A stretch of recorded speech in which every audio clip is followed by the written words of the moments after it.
Hi guys, good morning. So today is June 5, 2025 and here our giant jujube na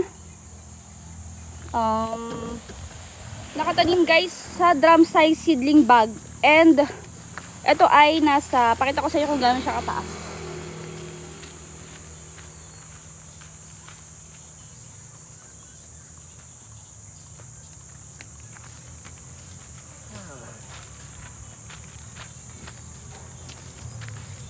Nasa inches. This one, sa inches natin guys siya sukatin. Inch, nasa 29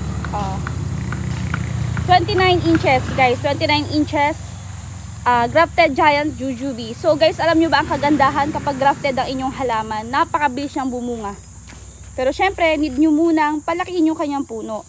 So dahil nga gusto ko ipakita sa inyo na ang ating giant jujube ay mamumunga siya dito sa Pilipinas, pinatuloy ko yung kanyang mga bunga.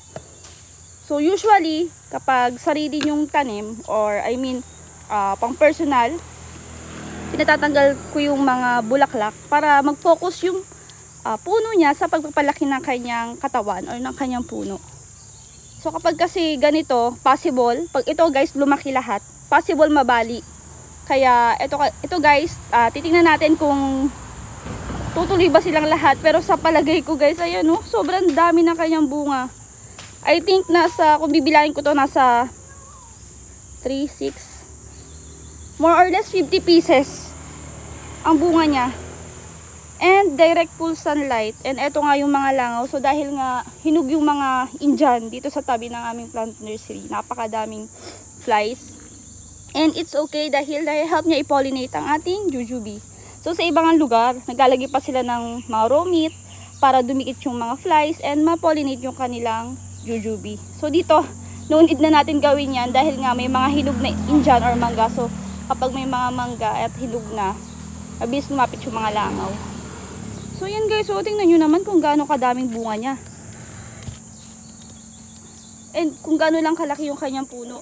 Halos kasing taba lang siya ng ballpen. Yung pinakapuno niya. Kasing taba lang ng size ng ballpen. So, with the help of pollinator, talagang mamumunga ang inyong halaman, ang inyong jujube. Pero kung walang pollinator guys, minsan hindi talaga mamumunga siya. So, kailangan yung gawa ng paraan na magkaroon ng pollinator ang inyong halaman. Hasang ng isda. So, syempre, maamoy nyo yung baho nung hasang. Pero okay lang yan. Mawawala din naman siya. Mga 3 days yan, ilagay nyo sa tabi ng kanyang puno. Galing no? Daming bunga. Ilang guys, bye!